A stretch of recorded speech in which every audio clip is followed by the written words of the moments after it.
আমাকে 2017 4 ডিসেম্বর আমি যখন যাচ্ছিলাম এয়ারপোর্টে নিজে গাড়ি চালিয়ে আমার মেয়েকে আনার জন্য, সেখান থেকে আমাকে ডিজিএফআই এর কুখ্যাত আয়নাঘর কিংবা যেটা বলেন টিএফআই, তাদের লোক আমাকে অস্ত্রের মুখে তাই টেনে নিয়ে যায়। রাস্তায় অনেক ধস্তাধস্তি মারামারি হয়, কিন্তু ওদের সাথে আমি পেরে উঠি পারিনি, কারণ ওরা ছিল দুটো মাইক্রোবাসে 10-12 জন লোক, আমি ছিলাম একা এবং ওদের সবার হাতে অস্ত্র ছিল।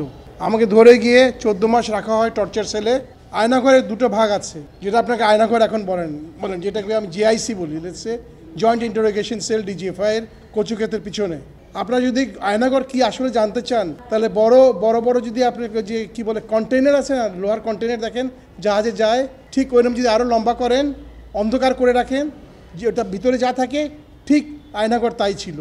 এখন যেটা আপনি দেখছেন সেটা ছিল না, যে অনেক অনেক অনেক জঘন্য ছিল। এবং তারা সেখানে আমাকে 5 মাস রাখে হলো রিমান্ড সেল, যেখানে গ্রেড 2 টর্চার 24 ঘন্টা একজনের বন্দির উপর চালানো হতো। এখানে 10টা সেল ছিল এবং অসহায় ব্যক্তিদেরকে কান্না যে কি টর্চার করা হতো আমি অকল্পনীয়।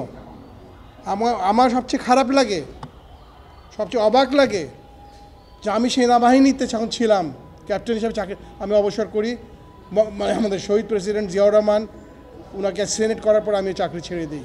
এবং তারা যেই কর্মকর্তারা আমার সাথে চাকরি করেছে এবং বিদেশে দেশে, সেই ব্রিগেডিয়ার, সেই কর্নেল, তারাই অবসর নিয়ে আমাকে যে অমানসিক অত্যাচার করতো, যেটা কি মানুষ?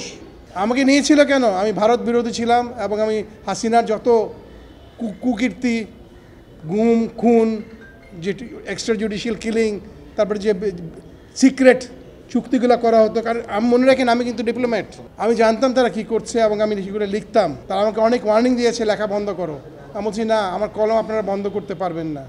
সেই জন্য আমি লিখতাম। সেই লেখার জন্য আমাকে তারা নিয়ে তারা বলেছে এখন দেখি আপনাদের কলমের জোর বেশি না আমাদের অস্ত্রের জোর বেশি। সেই ক্যাম্পের ভিতরে 20টা ছিল নর্মাল রুম, 10টা ছিল রিমান্ড, 10টা ছিল নর্মাল পুরনো পাকিস্তান আমল সেল, আর 2টা ছিল ভিআইপি সেল।